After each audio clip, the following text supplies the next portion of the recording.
None of this is going how I wanted it to. This spider has been nothing but an agent of chaos. Baldur's Gate 3 is a wonderfully tactical, though not particularly challenging game.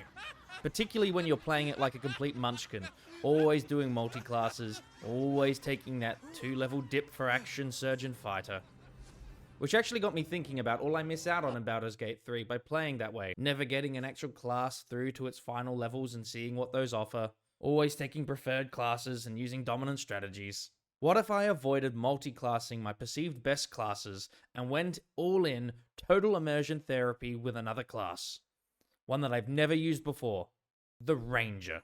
And what if I did that for every single character in my party, ensuring that the Ranger got the focus, the care, the attention that maybe it deserves, but also possibly not considering how many enemies have piercing resistance in this game. And so here's the plan. I start as a Ranger on tactical difficulty, recruit a party, and then respecialize them all into Ranger as quickly as possible. And then I add a couple of extra restrictions to the mix. 1. No respecking after this point. Once somebody's a Ranger, they stay that Ranger. 2. No save scumming fights. A fight must be won from a save right at the start. 3. No save scumming checks. That's ability checks. I'm gonna have one caveat here though. Because this game's actually really big, and there are a lot of options, I'm allowed to explore what happens if I choose a different option, but I do have to live with the results that the dice give me. 5. I must use as many possible subclasses for each class. So in this case, for the Ranger, there's 3 subclasses, and I must use one of each. This gives me the best chance of exploring everything the class has to offer. Once I'm done with this run, I should be in a good position to review how the class and its subclasses fare in Baldur's Gate 3, and it should put me in a good position to review them. So I make my character, making sure to spend a lot of time on customizing his appearance. And then when deciding the name, I have to choose between the obvious decent pun of Our the Ranger, or maybe something like Stranger Danger, Ranger Danger, Stranger. So I make the wrong choice and move on with the game. So I wake up in this beautiful place in this beautiful morning. I then fondle some brains, get a bit too touchy, and scare away my potential new buddy, and keep on trekking until I come across the angriest green person I have ever met. I had my first battle where I realized Ranger kind of sucks until you get the sharpshooter feat. Clean up quickly, free the obvious romance option, and then charge into what I'm certain somebody thought was the most metal thing that could possibly happen in D&D. A battle with demons and mind flayers on a burning ship in the middle of hell. And if there wasn't a better justification for this plot starting at a higher level than 1, I don't know what that would be.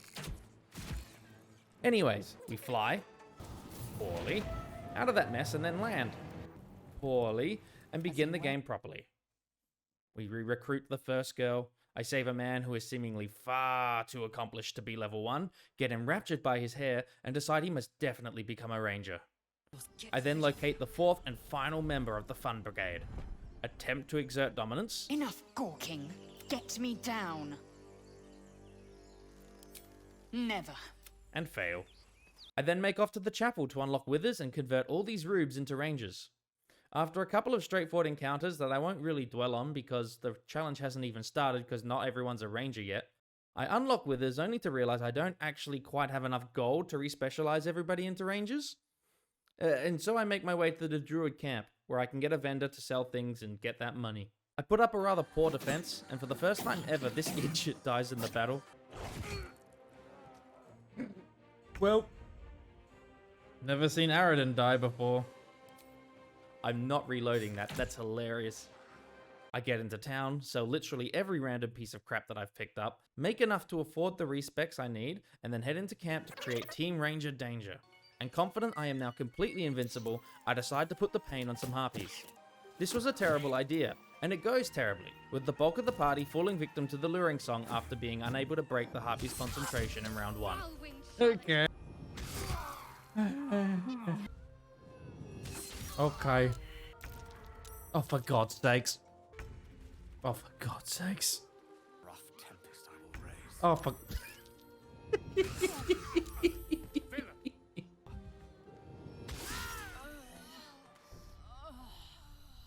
Huzzah.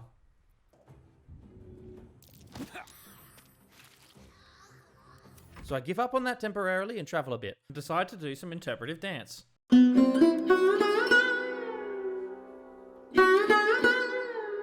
Still feeling pretty pathetic about my Harpy battle, and desperate to nurse my fragile, bruised ego, I decide to pick on a mum and her kid. This shouldn't have been much of a dangerous fight, but it did get a bit dicey after successfully failing to get a single ensnaring strike off.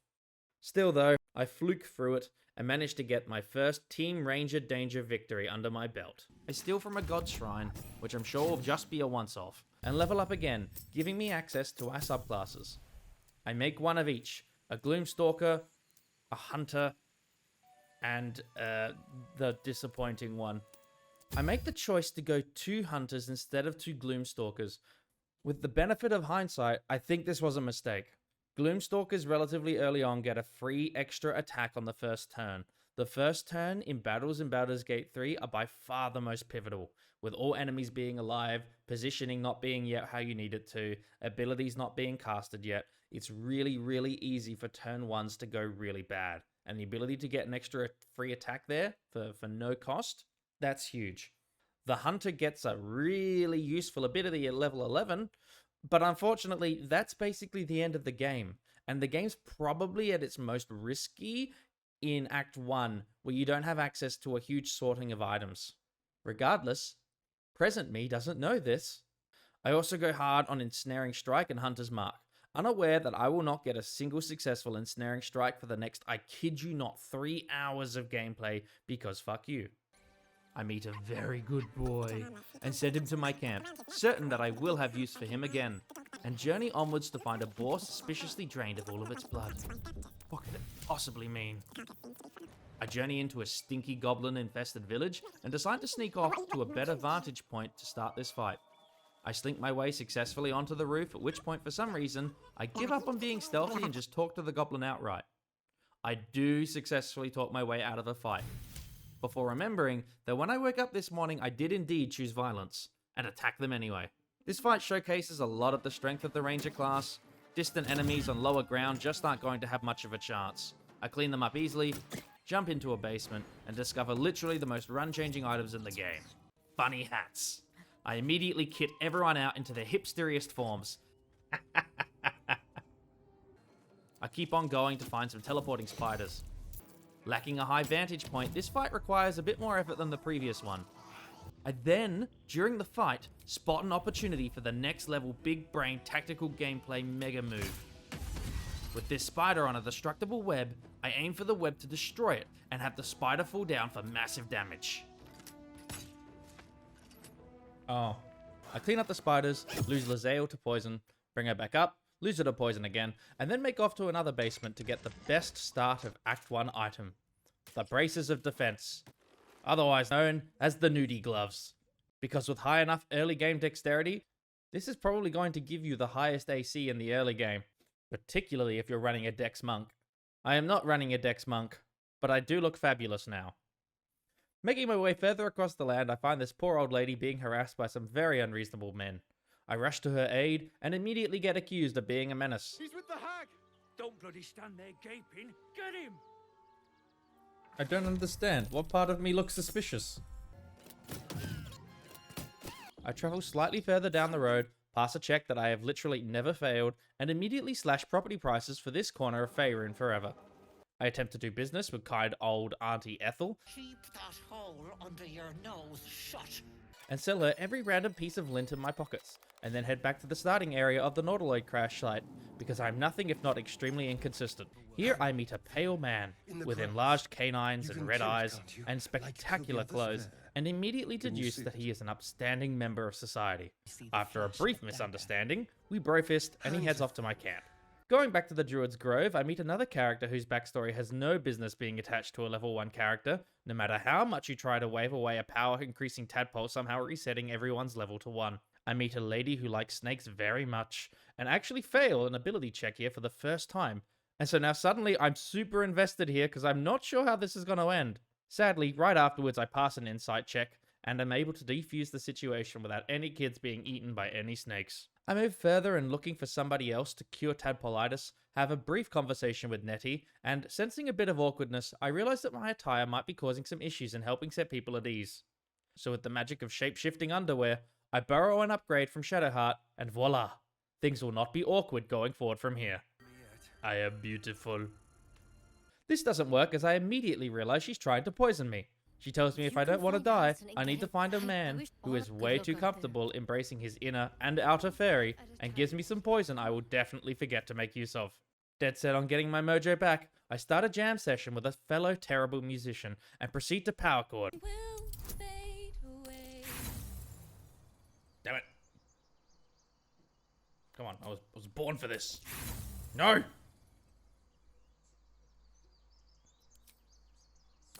Oh, come on. Come on. I was born for this. My performance completely reduces her to tears. She starts talking about blood and death, and it's honestly pretty metal, but by this point I've tuned out. With my mojo restored, I decide to turn in for the night, only to be awoken by a completely impossible to predict revelation. Shit. Astarion was a vampire, and he was trying to drink my blood. Fortunately, my self-defense lessons kicked in, and I shanked him back good. With the danger resolved, I decide to go back to sleep and leave that mess to clean up later. 2 out of 3 of my team couldn't care less, and Shadowheart seems about 30% disappointed that Astarion is now dead. Feeling particularly invincible now, I go back to show those harpies what for again. The fight goes super well until Pee-wee gets himself absolutely chunked.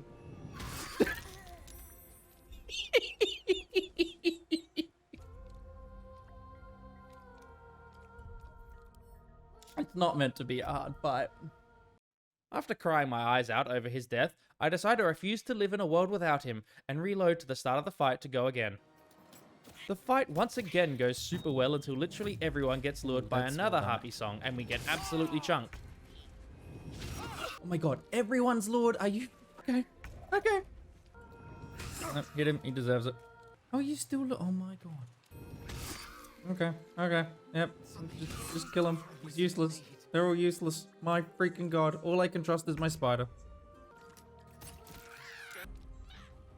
Don't you sing.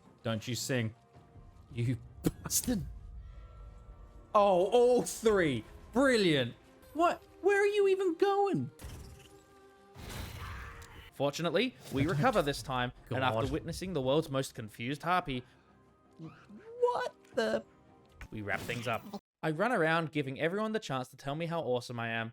Climb up a mountain and suddenly a devil gets the idea that of all places, this is a good spot to greet me. After telling me he can solve all my problems without actually giving me the option to solve all my problems. So maybe there was some content here that maybe got cut. He kicks us back out and I'm left wondering what the point of any of that was. I head back into the Blighted Village and attempt to recruit some ogres to my cause. They give me an item I can use to summon them into battle, which I will 100% never actually use, leaving me 500 gold poorer for nothing. For some unknown reason, I head back to the crypt at the start of the game, hoping to do a bit of spelunking, only to completely balls it. Oh, come on. Just let it explode then. No, get out of there. Get out. Run. Ow. And with that disgrace, I decide to menace the local Paladin of Tyr population, which leads to the Paladin smiting the ever-loving bejesus out of me. Oh, at least he blew his whole load there. Okay. Can't roll nothing but ones. My injuries need tending. Okay, I get it. You wasn't supposed to win that one. I reload, and this time, without missing every bloody dice roll, I deal with a lot of them without too much trouble. A dodge would have been good. About another one? No? Okay. Oh my god.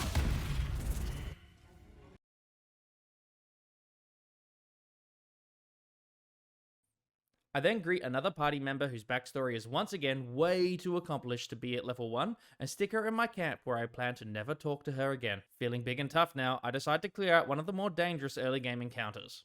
A crap ton of gnolls, with a leader with plenty of health and a brutal melee attack, only to be fight blocked by Gale, revealing he's got a magic addiction worse than my future tadpole addiction. I throw him enough just to make him lucid, but not enough to think he could ever leave me. I move into the big gnoll fight, and combined with the complete inability to ever get an ensnaring strike shot to hit, and my low damage output, I get completely overwhelmed by the gnolls, and utterly destroyed.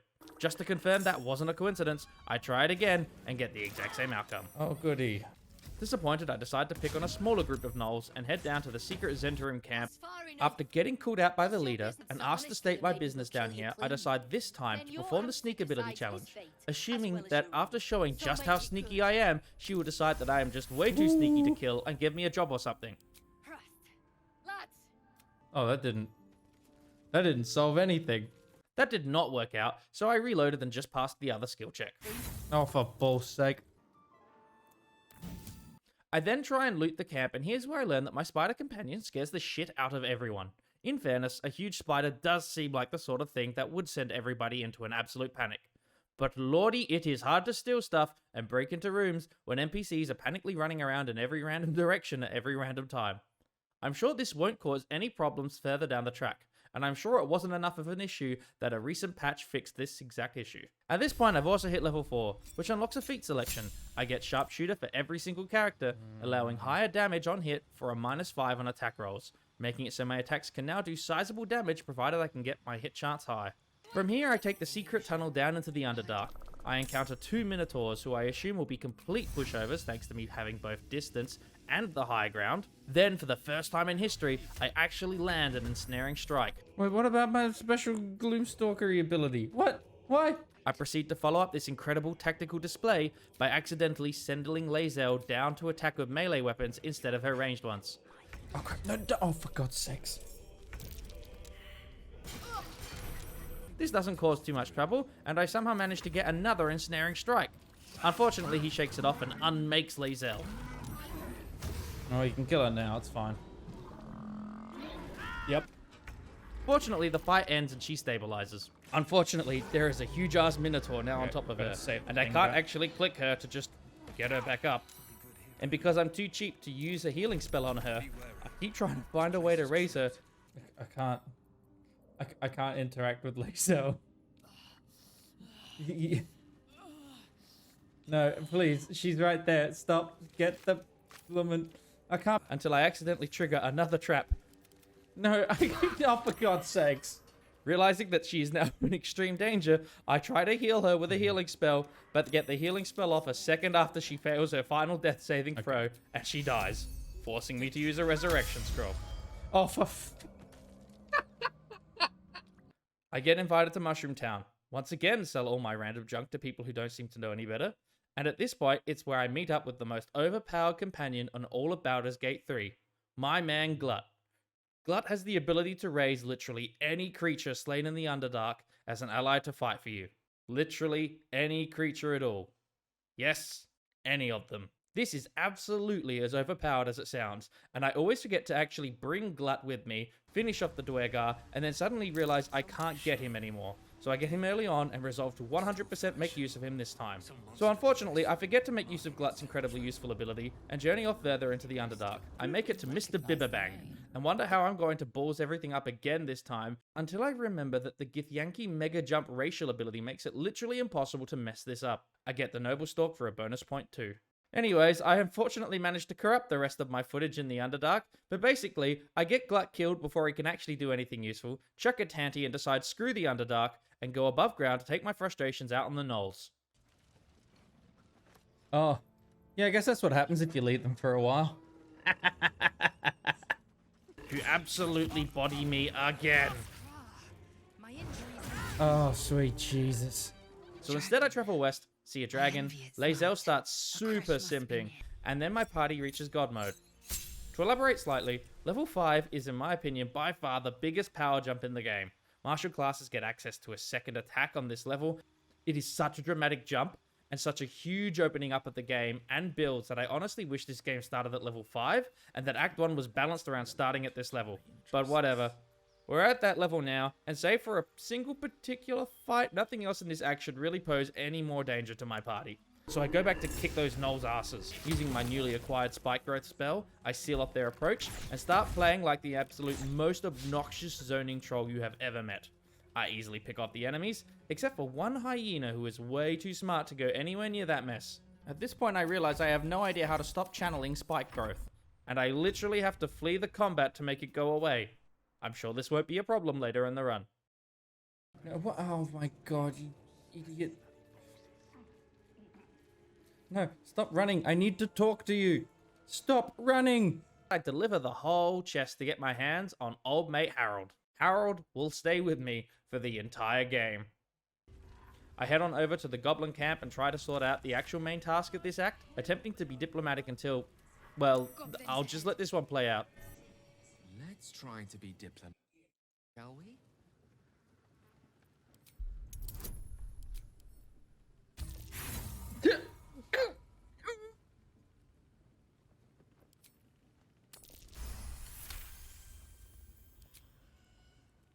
How'd you know? Dumb as a rock, but world class at tearing the throats out of wee ones, she is. Rest of her litter's inside in the pens. Beautiful beasts. Be a shame if you came all this way without celebrating a raid, we are. You'll need to wear our war colours. Nice to have this across the mug. Ought to do it.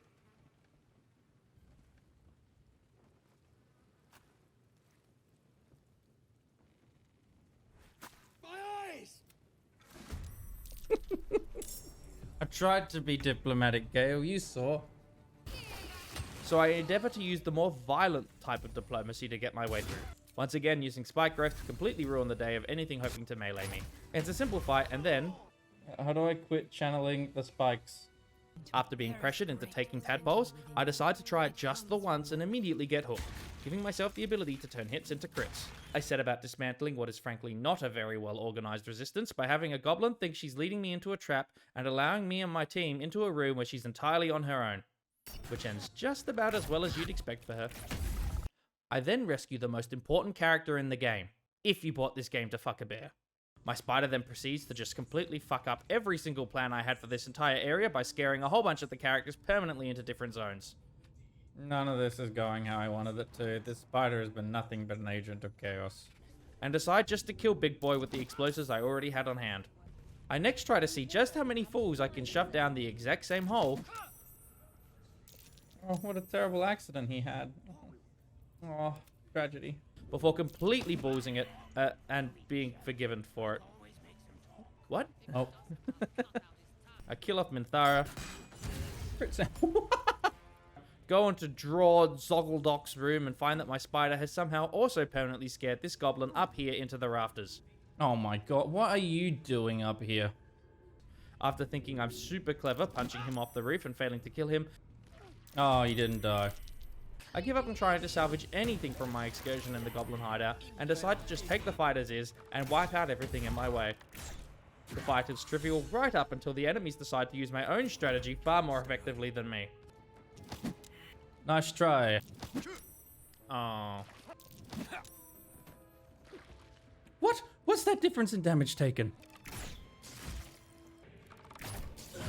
I fight my way back to a certain group of people's very specific fetish and let him know the deed is done. Deciding druids really are assholes, I decide to nick the statue of Silver Anus Windrunner on my way out of the grove. See ya. Heading back to camp, I get an entirely incomprehensible request from Lae'zel, full of subtext and metaphor that I can't make sense of. Yes. Sex. No idea what she's asking me for. Entirely confused by her offer, I go out for drinks instead. I move on to the next zone and meet a woman with an absolutely awesome item available for sale. An item that just is way, way, way, way above the power level of other items you can find in Act 1. The Graceful Cloth, which increases your dexterity by a whopping 2 points, gives a +1 bonus to dex saving throws, a jump distance increase, and advantage on all dexterity skill checks, including disarming and lockpicking. Lockpicking? And lockpicking, which is absolutely absurd this early in the game. It is so bonkers ahead of the power curve at this point in the game that it really feels like they put it here by accident. Now you can buy this item from her, but that costs money. So instead, I pretend to be absolutely morally disgusted by what she's asking me to do, and then kill her under the guise of moral superiority to get it completely for free, for great justice. Having not yet learned my lesson about spike growth, I cast spike growth in the entrance to this building to begin killing off all the mooks inside without any trouble. How do I get out of this mess? I collect the ceremonial item, and remember this, I definitively kill some eagles. Plain to see, no surviving eagles, no survivors at all. And collect another ceremonial item. I absolutely obliterate a group of kobolds by killing them so hard they don't even realize they're under attack until I've obliterated a few of them. Wait.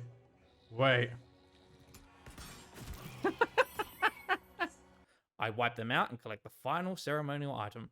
I then fail to put the items in their spots correctly because goddamn, I am just not a man you can trust. And then proceed into the... let me check my notes here for the pronunciation. The Creche. So I walk in, steal a bunch of parasites because goddamn, I am such a junkie. And make my way over to the vendor here for another item whose power level is just way ahead of all the other Act 1 items. The Gloves of Dexterity. The ability to, for a glove slot, set any character's dexterity to 18 from whatever atrocious base you gave them at the start of the game is super useful. Less so on this run, where I lacked the foresight to do this for any of my team. I could have waited to steal these off the vendor's corpse because, spoilers, that's what she's gonna be soon, but I need to balance out my karma by buying this one legit, or something. I make my way into the captain's quarters and need access to the key she's currently holding. There's a number of ways we can get our hands on it, but at this point I think it's pretty obvious when I woke up this morning I chose violence, and oh boy, did I choose well.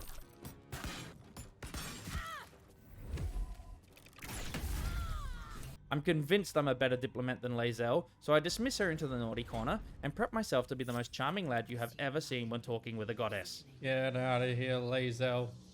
You bear that which is ours. But are you friend or are you thief? That is the face of a man who does not comprehend. Perhaps I misheard. You would not speak ill of a god, would you?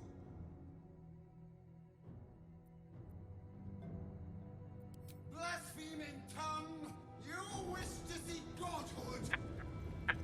I wish you to end. You are being lied to. I will be obeyed.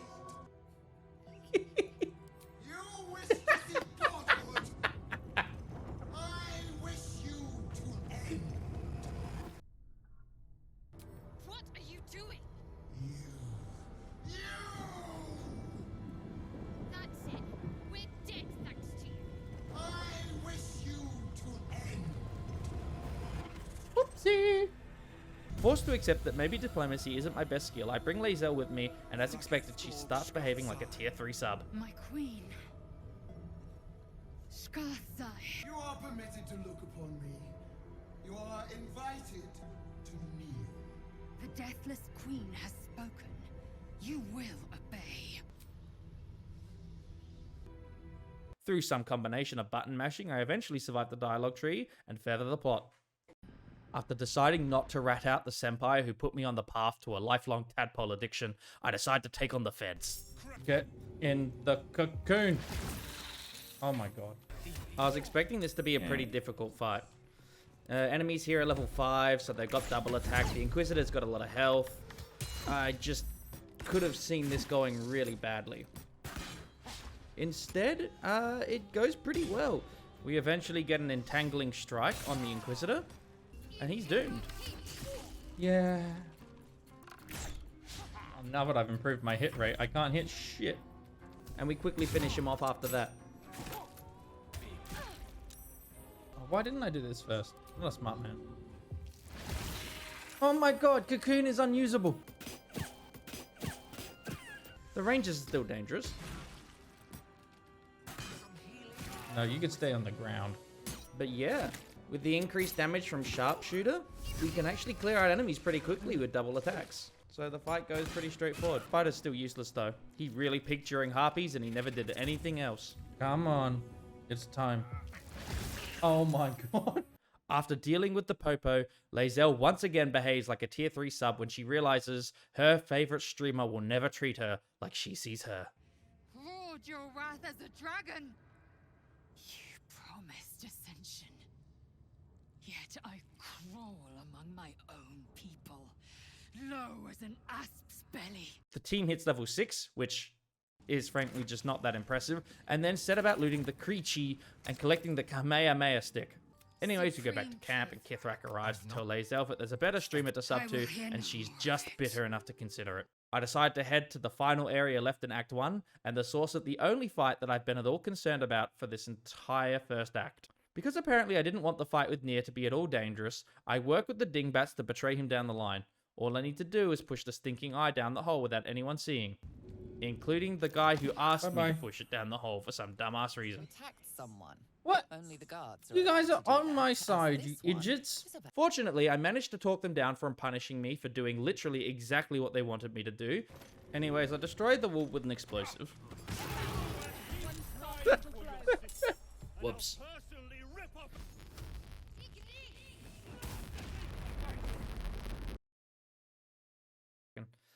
This fight was, interesting. Not that interesting. I made it pretty easy because I'd already betrayed him. So I make my way deep into the area and fight a lava elemental. The fight is super easy because, well, I've got 4 characters in the class that specialize in doing high damage to a single target at far range. I then fail the single most important ability check in the game. Uh-oh. There's no escaping the laughter. Tele-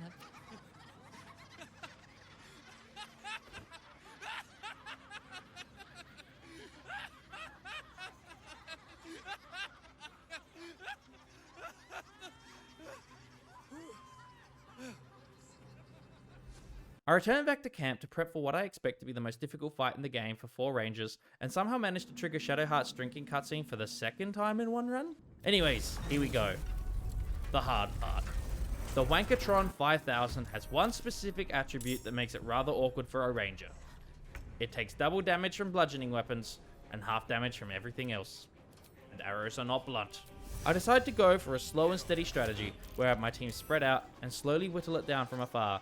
This actually starts remarkably well, until he enters Phase 2. At which point he learns Quake, a huge AoE damage ability, putting massive pressure on the party, and becoming more or less a DPS race. Oh crap, that's he's got more range than uh-oh.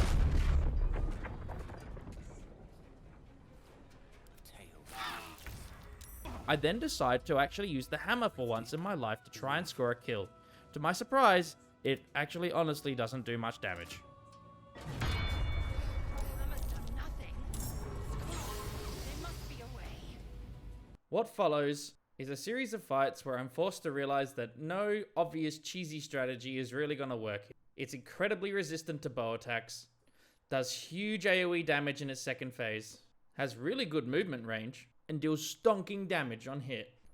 In my mind, the only solution is to do a lot of damage and quickly. That means Phase 1, lots of bludgeoning damage, and Phase 2, leveraging good movement manipulation and 2 hammer strikes. And so with that strategy in mind, I begin another round. So I begin the fight by attempting to get an ensnare and doubling down on the melee first strategy. There's just no way to get through that amazing health pool without first donking him a lot with blunt weapons. It doesn't go so well at the start. Finally get my ensnare and my blunt hit, and he's taking good damage.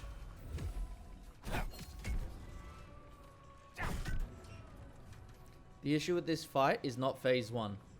It's Phase 2 when he starts putting quakes into his attacks. What? What is this? Why do you get to change targets? You're cheating. Stop cheating. I try to knock him prone with my bear and succeed. This will really help with hit rate. It's at this point I realize something really important about the boss. His reprioritizing mechanic happens for any damage, including opportunity attacks. Please don't kill me. Oh, come on. Oh, I get it. Because if you opportunity attack... Yeah, no, of course, okay. Screw you, though. The fight has drawn on long enough that I need to make the lava flow again. I then attempt to lure him straight to the hammer with Lae'zel. Please don't hit too hard. Oh, that works. That doesn't work. Well, I really don't... Oh dear, Lae'zel, you're in a bad place. The fight starts getting so intense and jank that the sound now starts failing. Sorry, Lazo. Wait, she's still alive. Some awkward controls here prevent Stranger from being able to res Lazel. Oh my god. No, you frick. Screw you forever. And ever and ever and ever and ever. This forces me to move Shadowheart out of position and use up her action as well. Once the construct has been hit by the hammer, for some rather arbitrary reason, 4 fire methods are put into the fight as well. Oh boy. They add a lot of chaos to the fight, and also spam heat metal, which can cause you to drop your weapon, which is not great. I need you to not do that, sir. No, you need to stop. Oh no. Oh, she's dead. I haven't noticed it yet, but there's a glitch that has occurred. The lava is no longer lasting multiple turns. Wait, are you both in the fire and... No. Sag.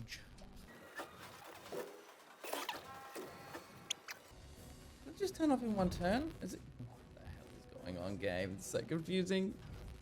What? My bear's dying. My bear's dying. An absolutely clutch miss. I turn on the lava to soften him up again. Hopefully for the last time, I just need to lure him onto that platform and hammer him one more time and I've won. Fortunately, Shadowheart is in jumping range. All she needs to do is jump on that platform and we'll win. No, you need to have movement. Oh no. I have rewatched this footage over a dozen times. I don't know what happened. I'm starting to think this game might be a little bit janky. Now without a distraction on the platform, I have no way of luring the machine back onto there to hit him with the hammer. Suddenly, inspiration strikes. Okay, Scratch, go there. Scratch, go.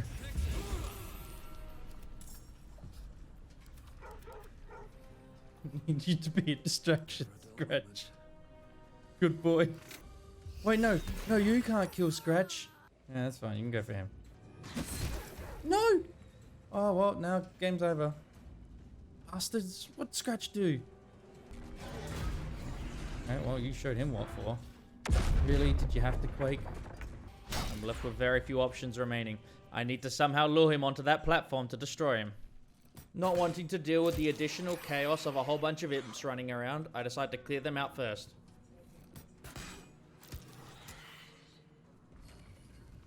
No, you don't. Young man. See, that's your bull. Your bull, man. Now all that's left is Gale. Dude, styling on my butt. Because of the lava glitch, I have to find a way to turn on the lava flow, get him superheated, lure him onto the platform, and activate the hammer all in about 2 turns. No, are you... Oh my god. Stay, damn it. And there's only one possible way forward. I need to lure him onto the platform, survive his attack, and then Misty Step to the hammer control to finish him off. Unfortunately, with my health where it is, I couldn't possibly survive a Slam Quake combo. And so I figure my only chance is to get to the hammer platform and turn invisible. So he travels there, tries to reveal me, fails, and then I Misty Step over to the controls, killing him. The plan goes perfectly, except he doesn't. He manages to identify and smack me. One health. Holy crap, Batman. I Misty Step to the controls and squash the wanker for the most scuffed win I've ever had in this stinking game. And with that, I have won the hardest fight for this comp in Act 1. Ready to move on to Act 2, I re-enter the Creche region and encounter a blue jay who starts ragging on eagles. Eagles are pricks. Man, yeah, eagles are pricks. I agree to kill the eagles, although I was pretty certain I'd already done that. I go back to confirm I did indeed kill the eagles. After being called a bitch by this bird for like the 12th time, after confirming I did indeed already kill those bloody eagles, I lose my temper I killed... and shoot an arrow at the bird. I miss because I am indeed a little bitch, forcing me to chase him around the highlands until I finally manage to recoup a tiny little shred of my self-respect. I enter the final battle for Act 1 against a bunch of obnoxious ghouls who can paralyze my party. guaranteeing critical hits on every subsequent attack as long as they're paralyzed. And more dangerously, there's 2 Death Shepherds here. Absolute wankers who can fully revive any undead allies, including each other. This results in exactly what you'd expect, so I make a big spike growth wall to try and kill them both before they can resurrect each other. I kill one, but fail to get the second one down before he reaches his dead buddy. In a moment of brilliance, I realize I can use silence on him to prevent him from using this ability. You want to resurrect somebody? Just try. Wait, what? It's not a spell? Oh my god. With that revelation, I reload and create a huge spike growth road, expecting the enemies to all destroy themselves as they run towards me on it. Instead, what happens is way funnier. The ghouls all refuse to go down the spike path, and while both Death Shepherds take the long way around, I let them come over and whittle them down the same rate, allowing me to kill both of them on the same turn, preventing them from resurrecting each other. And with that done, I whittle down all the ghouls and make my way to the end of Act 1. I meet an old fart that tells Gale that blowing up is super good, and I'm left wondering if that will at all be relevant this run. And with that, Act 1 is done. On to Act 2.